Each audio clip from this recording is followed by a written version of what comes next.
Muy buenos días, no sé si podemos tener la presentación. Mi nombre es el doctor Emiliano Fulda, soy oftalmólogo del Instituto de Oftalmología Fundación Conde de la Valenciana.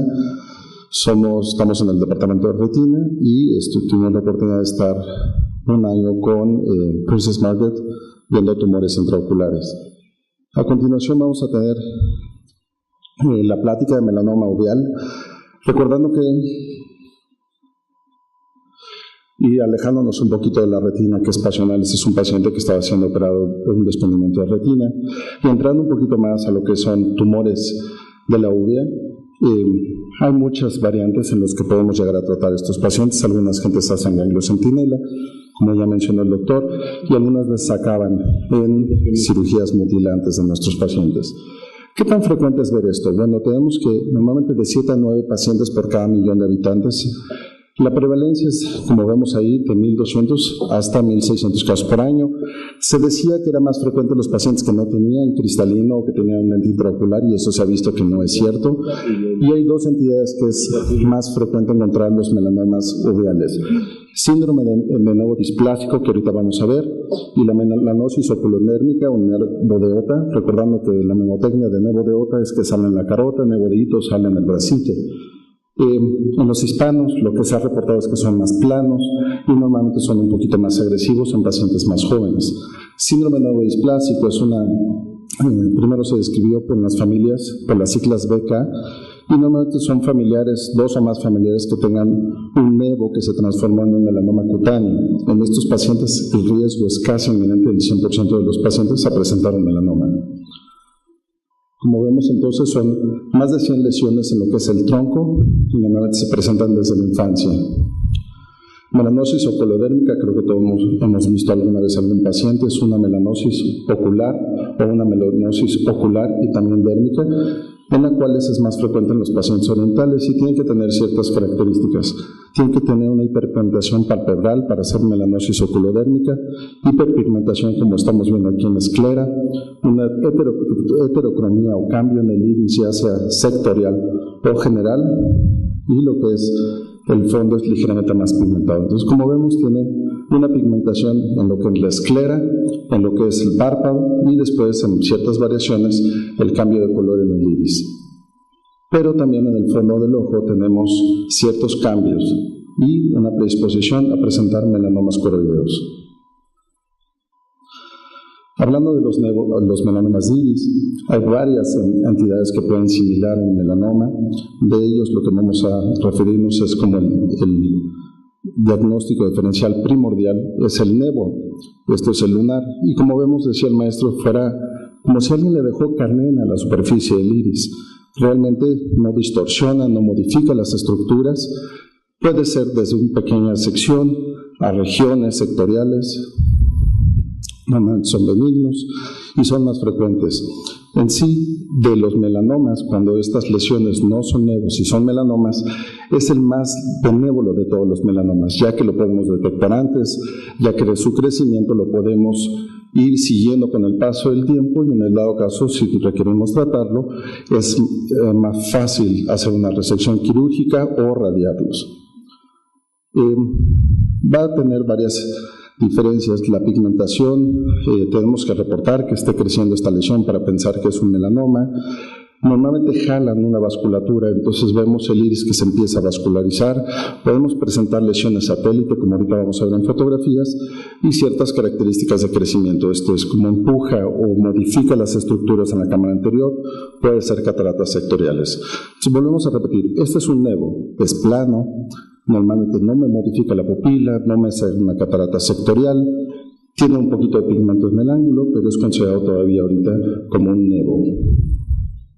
Los melanomas me distorsionan la pupila, existe un crecimiento documentado y algunas de las veces presentamos estas lesiones satélite, en las cuales con el paso del tiempo aumentan de tamaño y la morfología en sí de la lesión. Muchas de las veces, fotográficamente es como podemos llegar a documentar esto. Es muy difícil dibujarlos porque van cambiando con el paso del tiempo. Tenemos unos estudios que se llaman ultrabiomiscoscopía, que es un ultrasonido de 50 MHz, que nos da las características de muchas de estas lesiones. También pueden ser amelánicos o sin pigmento. En este caso es un melanoma en tapioca. Si vemos, son ciertas lesiones en grúmulos que nos modifican la arquitectura en sí, la vasculatura del iris, presentando entonces un melanoma de tapioca. Este es el VM, lo que le comentaba.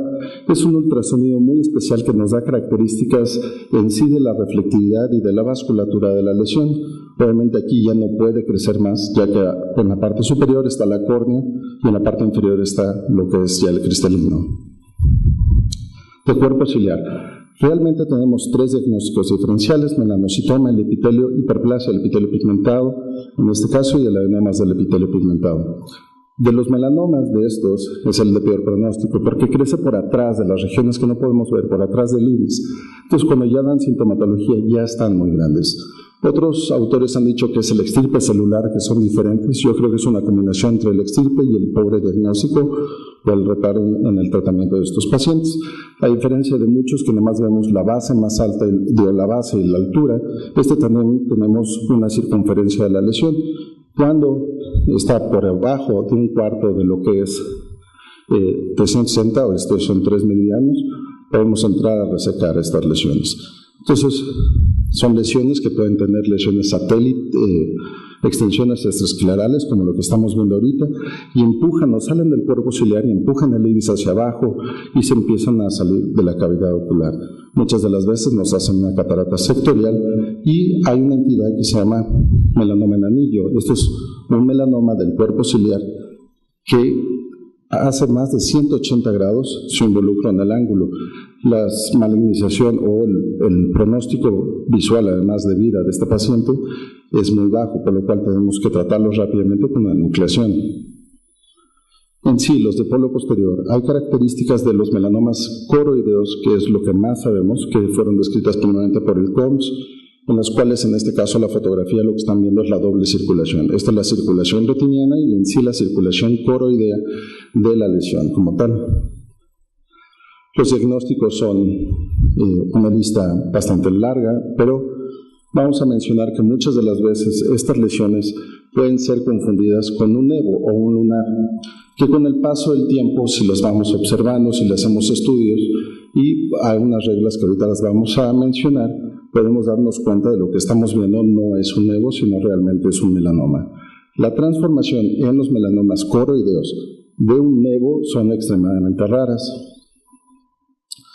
Entonces, perdón por la diapositiva en inglés, así es como está la memotecnia, para que fuera un poquito más fácil, pero cuando lo que estamos viendo, pensamos más bien de lo que estamos viendo es un nevo y no un melanoma, usamos esta memotécnica de los doctores Shields, que nos dice que el espesor de la lesión tiene que ser mayor de 2 milímetros, que debe de presentar líquido subretiniano, que tiene que tener síntomas, pigmento naranja, que está cerca del nervio óptico, que sea acústicamente hueca y que tenga ausencias de drusas o tenga la ausencia de un halo alrededor.